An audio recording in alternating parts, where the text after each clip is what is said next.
जय श्री श्याम। आज हम सुनेंगे साईं बाबा व्रत की कथा।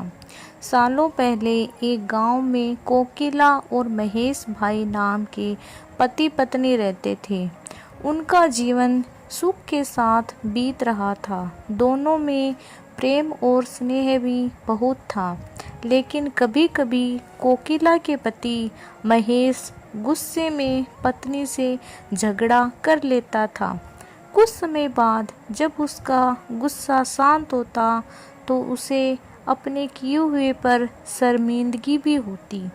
कोकिला को पता था कि उसके पति को अपने व्यवसाय में फायदा नहीं हो रहा है, जिसकी वजह से उनका स्वभाव चिड़चिड़ा हो गया है। इसी वजह से कोकिला पलटकर कोई जवाब नहीं देती थी। काम सही से न चलने के कारण महेश का ज़्यादातर समय घर में ही बीत रहा था। उसकी पत्नी बड़ी ही धार्मिक स्वभाव की थी। घर में खुशियाँ लाने के लिए वो धर्म कर्म करती रहती थी। एक दिन दोपहर के समय उनके घर में एक बूढ़े महात्मा आए।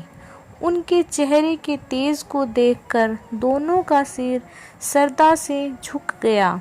महात्मा ने उनसे कुछ दान करने के लिए कहा। कोकिला ने महात्मा को भिक्षा में दाल और चावल दिए और प्रणाम करके उनके सामने बैठ गई। उसी समय कोकिला की आंखों में आंसू बहने लगे। कोकिला के आंसू देखकर महात्मा ने इसका कारण पूछा। जवाब में कोकिला ने अपने घर का सारा हाल बता दिया।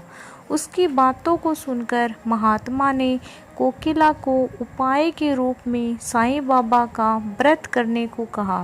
साथ ही इसकी विधि बताते हुए बोले कि लगातार 9 गुरुवार तक एक समय खाना खाकर पूरी विधि से साईं बाबा की पूजा करने से उसके सारे दुख दूर हो जाएंगे। कोकिला ने महात्मा के अनुसार बताई गई विधि से प्रत्येक गुरुवार को साईं बाबा का व्रत किया।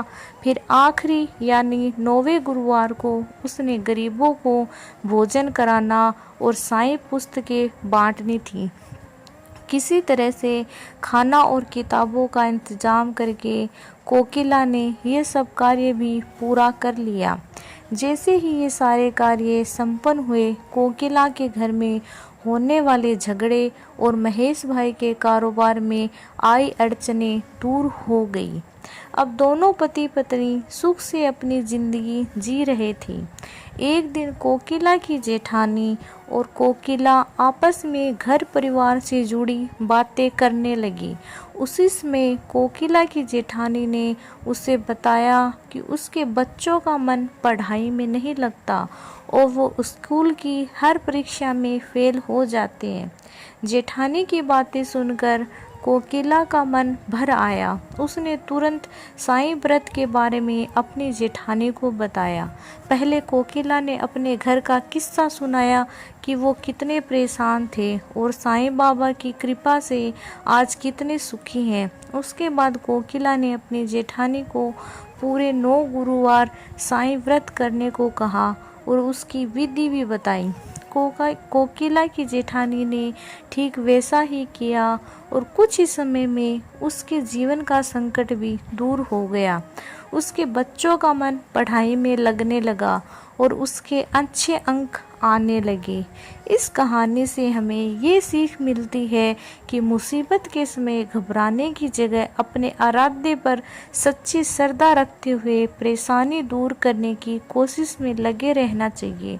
बोलो जय साईं राम।